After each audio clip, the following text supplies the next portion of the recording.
This is the first time I've been here. All I've heard is vegan this and vegan that and don't eat animals. And the real thing is, why? Why should we be vegan and why should we not eat what we've always eaten, animals? Cows, pigs. The truth is, this is the question that I had when 16 years ago I developed cancer, I had heart disease, and I was like 70 pounds heavier than I am now. And I was a paramedic for Dade County. I was in the medical field. I went to see a urologist. I went to see my doctor. He's telling me all the wonderful things he was going to do to me. You know, radioactive implants, surgery, maybe some chemo. And I'm thinking, whoa, wait a minute. Hang on there. I'm not doing any of that. I'd rather go home and die. This is what I told my doctor. Before I let you emasculate me, surgically remove body parts, I'd rather go home and die. He got very mad at me. He was yelling at me, do you want to die? And I said, no, but I don't want you to kill me. My daughter does a lot of research, and she researched Hippocrates, raw food, and she says, Dad, I got the answer. All you've got to do is go raw, and you'll heal your cancer. And in my mind, I'm thinking, how is eating a salad going to cure this when this guy wants to attack it like a nuclear war? You know, all the stuff he's going to do to me is like kill, attack, cut out, destroy. And she's saying eat raw food. Well, the truth of it is, if you understand how the human body functions, it'll all make sense to you. Has anybody heard of Otto Warburg? Pathologist, German pathologist, 1931. He got a Nobel Prize. Why? He proved that cancer cannot grow in an alkaline environment. No. It cannot grow in an alkaline environment. Acids is where it grows. Anaerobic is where it grows. When there's no oxygen, it's acidic. Alkaline, which I have a man here with a PhD that understands acid and alkaline, is anything below a pH of 7, anything above a pH of 7 is alkaline, anything below is acidic. Now, this is the key and the answer to everybody's health here. Disease in general cannot grow in an alkaline environment. I'm living proof of it. Because when I listened to my daughter and I stopped eating meat, I stopped eating all cooked food, I went raw. Within 2 years, I had no more heart disease, no more cancer, and I had lost 70 pounds. Okay? But the real question is, how do you go alkaline? If you're going to cure all diseases by being alkaline, how do you do it? What does alkaline mean, and why does it work? Well, the truth of it is, we are an alkaline machine. If you look at us like a machine, like a car, we are supposed to be an alkaline machine. We have what's called intracellular voltage flowing in our body. Everything in our body works through electricity. Our heartbeat, the brain communicates with all the cells. Did you guys know that every one of your cells, you have 70 trillion approximately, has a acidic nucleus? And the surrounding fluids are alkaline, it's supposed to be, and they are, because if they weren't, you'd all be dead. But, like I was explaining to you earlier, the difference of potential, which is basically voltage, is between a plus and a negative. The plus being the center of your cells, the nucleus, and the minus being the surrounding fluids. When you guys are eating acid foods, cooked foods, dairy, animal products, processed foods, what happens to that negative? It gets closer towards the positive and you have less voltage. Have you ever driven a car with a bad battery? A battery should be somewhere around 12 and a half volts. The new ones will give you 14 volts when you crank it up. Okay? As that battery wears out, your car still runs down the road, but maybe your lights aren't so bright, maybe it takes a long time to start, and it's kind of puttering down the road. That's people on an acid environment. Okay, you guys have the big, you understand so far what I'm trying to get to? Now you're on raw food, you're an alkaline, you're putting alkaline food inside of your body, and the difference of potential gets greater. Now all of a sudden you're on 14 volts, not 11 volts. So what do you think is happening to the human body? it's more efficient, there's a higher intracellular voltage, and everything seems to be working a lot better. Has anybody heard of Dr. Semi? Okay, this is another pathologist, except this one wasn't from Germany, this one was from Honduras. This is a man that claimed to be curing herpes, AIDS, cancer. He said he was curing all these things. So what happened to him when he was here in the U.S.? They arrested him. They took him to court for practicing medicine without a license. But this man was very smart.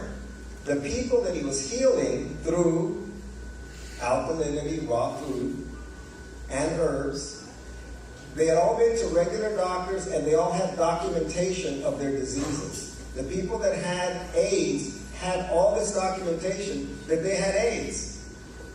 And then he went and healed them through the herbs and the raw food, and they no longer had AIDS. So they went back and got retested, and now they had documentation that they no longer had AIDS. So when he was in court, the judge said to him, "We have 9 counts against you. Bring us 9 people that you say you've cured, and I'll consider it." That's what the judge says. Guess what he does? He brings 77 people to court, all documented proof that they no longer had the diseases, the cancer, the AIDS. The judge let him go. He went free. He continued to be an herbalist. Excuse me? It was the Supreme Court. Yeah, it was the Supreme Court. It's amazing what he did, but now remember what he had done. He had pissed off the medical establishment. They still wanted to get him. And eventually they did. He ended up in a prison in Honduras, and there's probably speculation that the medical people in this country had a lot to do with it.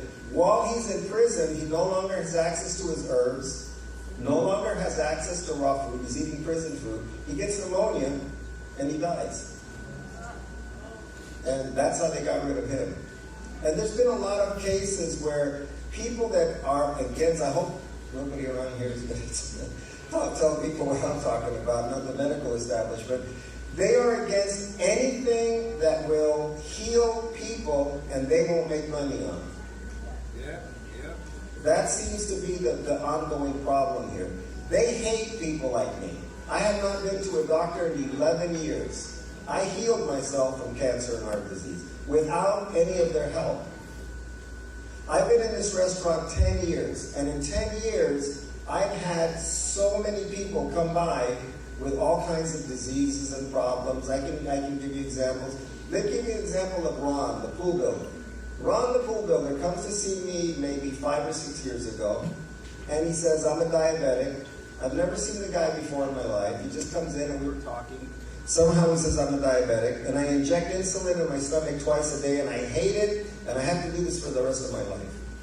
I said, "Well, look, you really don't have to.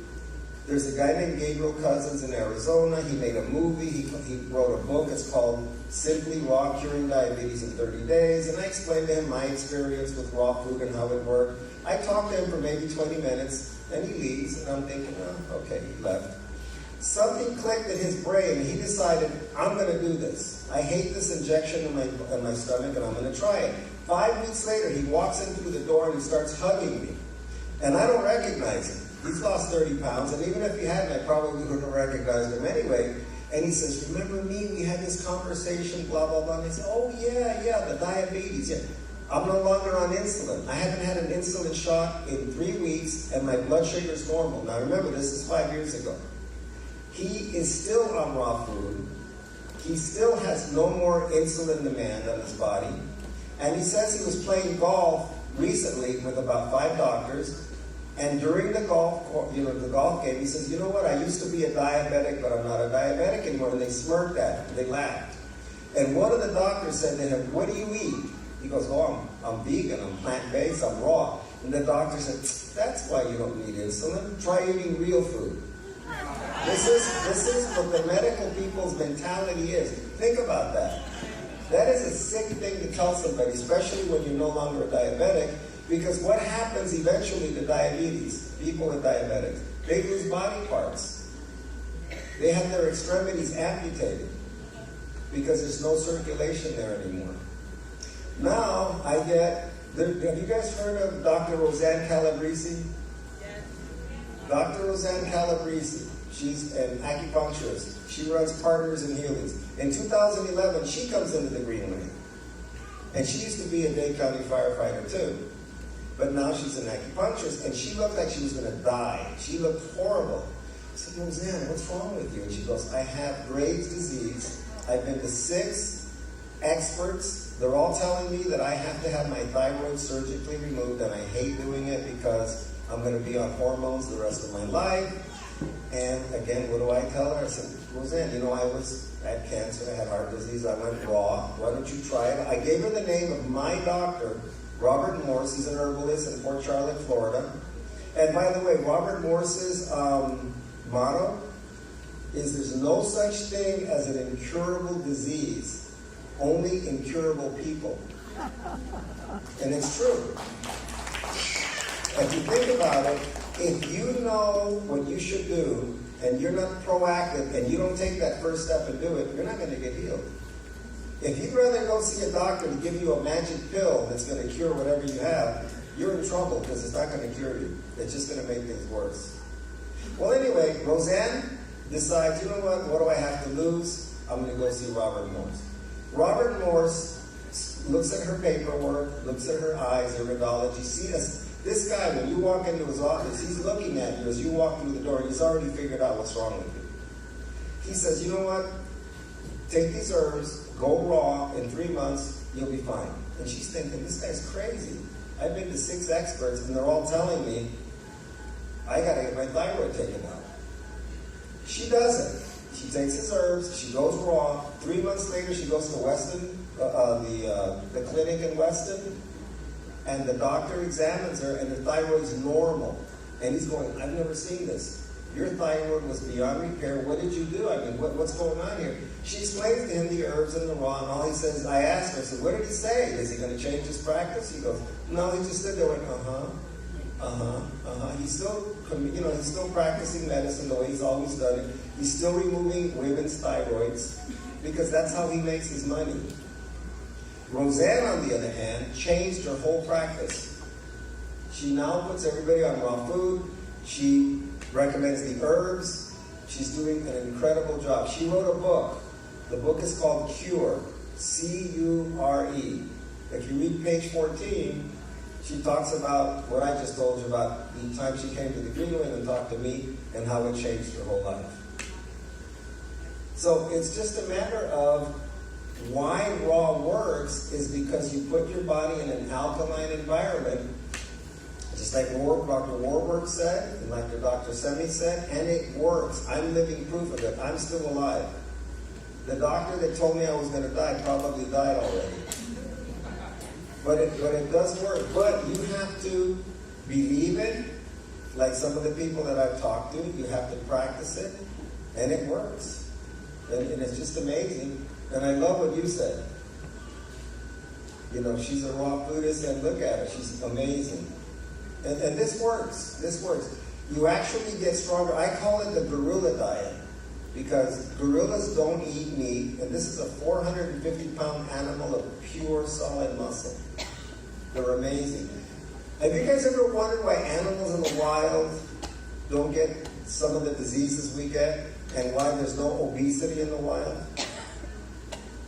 Have you guys noticed that when you see these documentaries and film about Africa and animals running around? They're all perfect. You know why? They're eating raw food. Everything they eat is raw.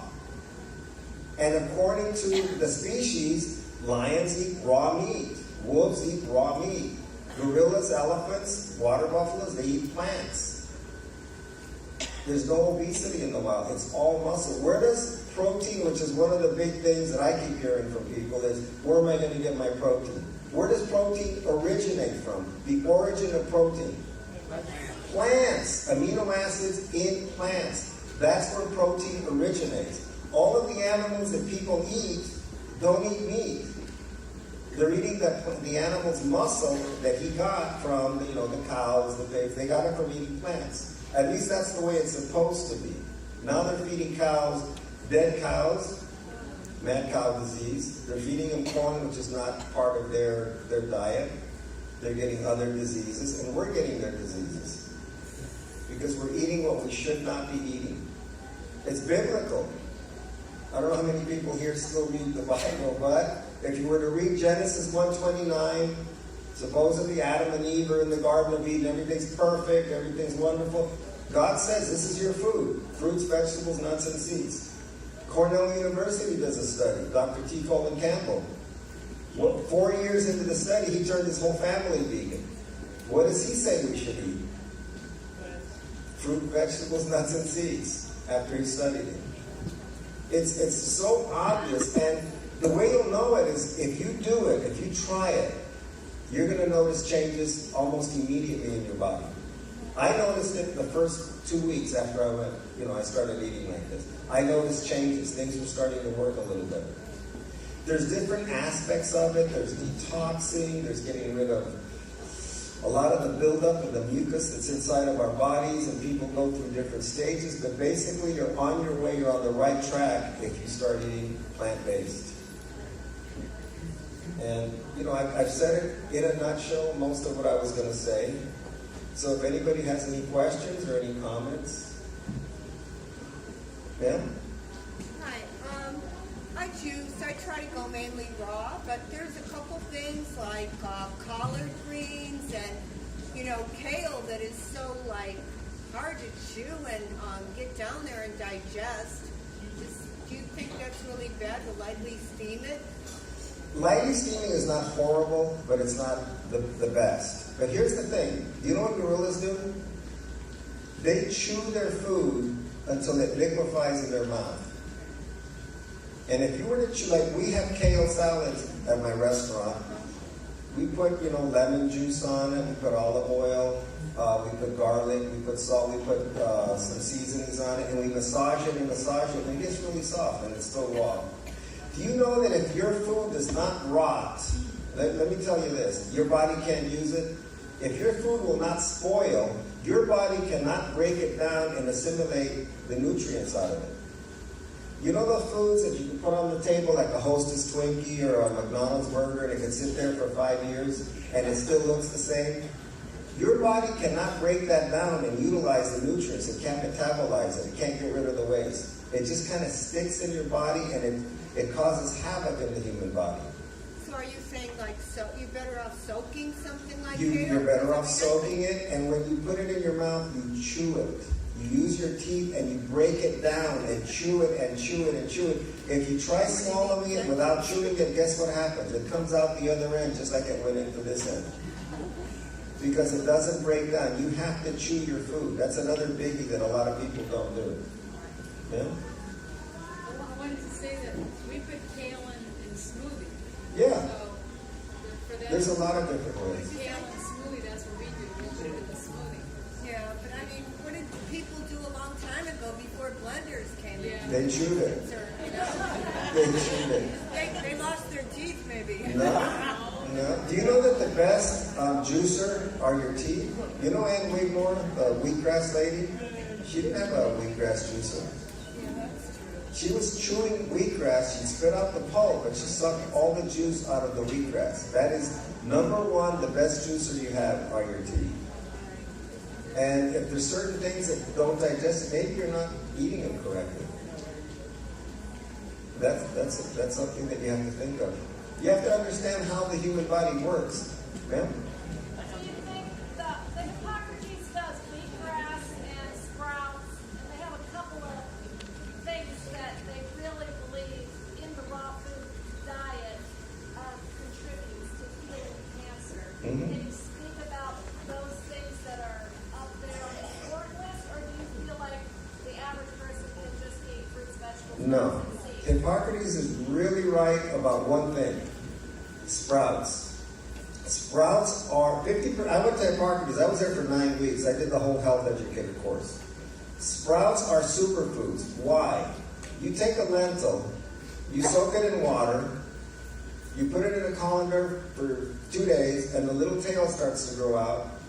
Think of all the energy that's in that one little lentil. It wants to be put into the ground so that it becomes a plant with hundreds of seeds. Same thing with sunflower seeds. Think of a walnut. What happens to a walnut? It goes into the ground, becomes a tree. You have to put things in water. All nuts and seeds have to be put in water before you eat them. Why? Because there's a chemical in them that's called an enzyme inhibitor, which keeps it dormant. It keeps it from sprouting.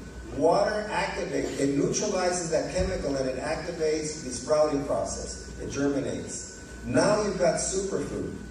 Sunflower seed sprouts, buckwheat.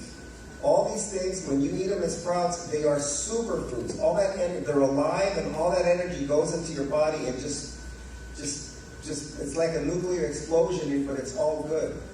What I've been eating a lot of, and I've been doing this for years, is half of what I eat are sprouts. I eat sprouts by the handful, and I eat it with a lot of salads. And it's just the most amazing feeling. You have more energy than you know what to do with. Because sprouts are superfoods, and that's one of the things that Brian Clemens he preaches at Hippocrates that 50% of what you eat should be sprouted. And if you ever get a chance to eat at Hippocrates, it's a buffet. When you first go in, he's got about a dozen different sprouts, which is the first thing that you see at that table, which is they want you to eat that first. And they do heal people at Hippocrates because I've witnessed it. I've seen it. I've seen people go in there that look like they were going to die and come out of there like a different human being. And sometimes it's not what you put in the body, it's what you eliminated from the body that cures you, that heals you. So that's why a lot of different things work. Why vegan? Because you're no longer putting carcasses, dead animals in your body that putrefy in your intestinal tract before they come out. Everything you eat should have liquid and cellulose, fiber. That's what we were meant to be. We were meant to eat things with liquid and fiber. Think of a celery, an apple, a carrot. What do they all have in common? They all have fiber and they all have liquid. What happens when you eat pasta? Which is a whole other topic about gluten. It's like you could fill up a hole in the wall with that stuff, with white rice. Think about it. Now gluten, that's another subject. How many people here eat gluten? What does Mayo Clinic say about gluten? What does Dr. David Perlmutter say? Dr. David, no human being on earth should be eating gluten. 2% of us have celiac disease. Those are the lucky ones. Because when they eat it, they get a reaction. And they don't eat it because they don't like that reaction. But do you know that the Mayo Clinic says that 100% of all human beings on earth that eat gluten end up with neurological damage? It destroys your neurons. It destroys your nervous system. We should not be eating gluten. Besides, it's cooked. We should be eating raw. That's what I'm saying. But anyway, you guys don't have to believe me. But I know, of course, I know you believe me. There's so many aspects of this. It's almost like a learning experience. You're always learning. I've been doing this 16 years, and every day I learn something new. From people that come and talk to me, from things I read, from things I hear. And it all makes sense. It all means that we're just a machine, right? And we don't have the owner's manual.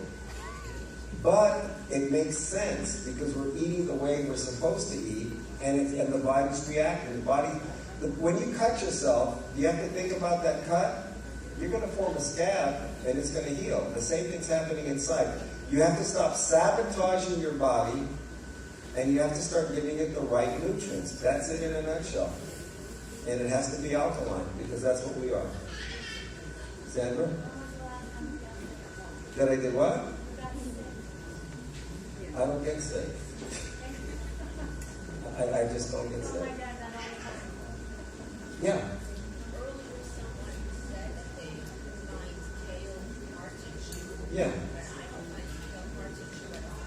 Yeah, I don't either. Do you have an idea of why she may have found that artichoke as a different item? It's a matter of taste, and some people don't like the way collard greens taste. I happen to like the way they taste, and it's just, everything isn't the same for everybody. That's why we're all a little bit different. But we all have the same machine. Let's say we're all Ferraris, and we all need high-octane fuel and clean filters and special oils. We can run 200 miles an hour. That's all of us. But when we put the wrong fuel in that Ferrari, it sputters down the road. When we have a weak battery, we're just barely making it. You got a $500,000 car that's not running. That's what we are. We're amazing machines. We can detox. We can just do the brain. Nobody even understands 90% of the brain, what it can do. That's who we are. We're sabotaging ourselves because we're not proactive and we're not doing what Robert Moore says. We're incurable people because we have all these excuses and we don't make that further step. I mean, I know people that smoke, that have a million excuses, they won't quit smoking, and they know it's killing them. I know a lady right now, and I'm not going to mention any names, but she's somebody that works with me, who they just told her that she needs $20,000 worth of dental work because she smokes. Do you think she's going to stop smoking? She's going to save the $20,000. She's saving up the $20,000 to get the dental work done, but she's not going to stop smoking because she likes it. That's it. That's her excuse. I like smoking. Man? What happened?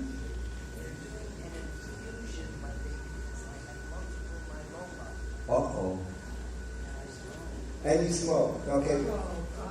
Now, this is a choice. She chooses to smoke, and she knows it's going to hurt you, but why can't you stop? I like it. That's what this lady says. 77, and you know what? Oh well. It's true. It's a choice, and we all have the right to make these choices. But what I'm promoting is when I was presented with the choice of either going medical or dying, I chose I want to live. But I don't want to just live puttering around. I want to be the healthiest I can be. Ma'am? You can alkalize the body very simply. Mm-hmm. By drinking lemon water in the morning before breakfast, and then waiting about 15-20 minutes will alkalize the body for the day. Well, not necessarily for the day. It does it for that moment. What happens if 2 hours later you're eating acid foods? It alkalizes the body. I went to a conference in Colombia, and there were several experts there, and everybody I know drinks lemon juice in the morning. It waits about 15-20 minutes to eat breakfast. But that will alkalize the body. Of course, if you continue to eat acidic food, it will negate the good effects of There you go. but If- it's very important to drink lemon water. Lemon juice is acidic, but the minute it turns your saliva, it turns alkaline. And drinking, like you said, Considered alkaline. it's alkaline. Drinking a glass in the morning with lemon juice is excellent. But if the rest of the day you're eating acid foods, you haven't done anything. Because if that was true, there would be no diseases. Yeah, what's a typical breakfast you would eat? For breakfast, I usually don't eat. I usually just don't eat. That's another thing Hippocrates does. They fast. They drink green juices. They drink cucumber juices in the morning. Why? Because you only have so much energy in your body. You're not an infinite amount of energy. At Hippocrates, you eat at noon, and then around 5:30, and the rest of the time you fast. And 1 day a week, you don't eat anything. Wednesdays is fasting day at Hippocrates. You eat your dinner 5 o'clock on Tuesday, and from that moment on, it's all liquids all the way until Thursday at lunchtime. Why? Because when you are fasting, your body's healing. When you put your body in like a starvation mode, what's the first thing your body eats? Tumors, fat, stuff that it doesn't need. And that's part of the healing thing. If you're eating all the time, you're not giving your body enough chance to go and attack the things that it needs to attack. Because up to 80% of your body's energy is utilized for digestion. So while you're digesting food, that energy is not doing other little things. Another thing, raw food, now that we brought that up, has enzymes in it. Cooked food has no enzymes. What are enzymes? Read Edward Howell's book, Enzyme Nutrition. They're little construction workers that do all the work in your body. When you've been eating cooked food your whole life, guess what happens by the time you're what do you say in the book? By the time you're 50, you're down to 30% of your enzyme bank from your pancreas. So now you're at a construction site and you need a job done, but instead of getting 1,000 workers, you're only getting 300. Does the job get done? Yeah, but very inefficiently. That's why that's another reason that raw food is so amazing because you're getting the whole enzyme bank. Did you have your hand up? Yeah. With the gluing thing, how do you explain Olympic athletes that eat gluten after gluten, like pancakes, then just like huge stack of pancakes aren't perfect? That's a really good question, and I've thought of it too. Now, most of these athletes are young. There's no old ones there. Look at me. I was on the fire department. You know what I used to eat when I was 25 years old? An entire chicken every night. I used to call it the high protein diet.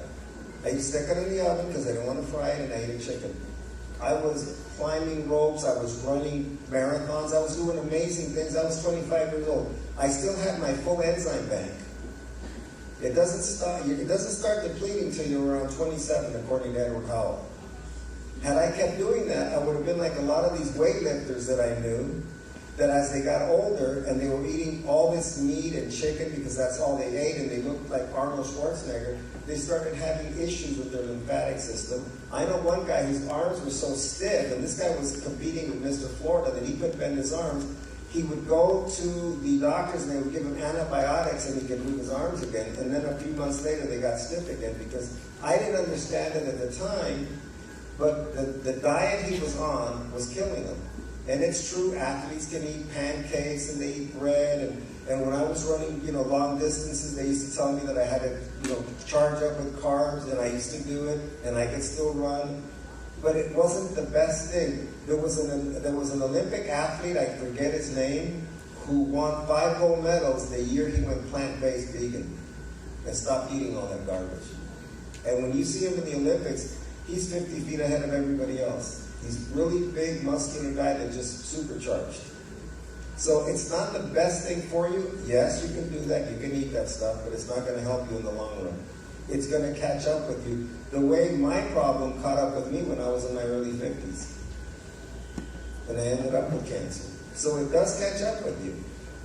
But you're young, so you could probably still eat a lot of the stuff that if a lot of us ate, it would affect us right away.